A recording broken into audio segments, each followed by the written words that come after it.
কিনে দাও, আমার একটা দোলনা চাই। অতি অল্প বাজেটের মধ্যে এবং অল্প প্রাইজের মধ্যে এই দোলনাটি হতে পারে আপনার সোনামণির জন্য অনেক আরামদায়ক, বিনোদনের জন্য সর্বোত্তম একটি উপহার।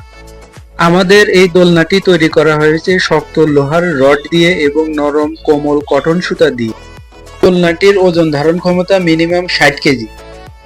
আপনার সোনামণির শৈশবকে আরো রঙিন করে তুলতে, অর্ডার করতে অথবা বিস্তারিত জানতে আমাদের অর্ডার নাও বাটনে ক্লিক করুন।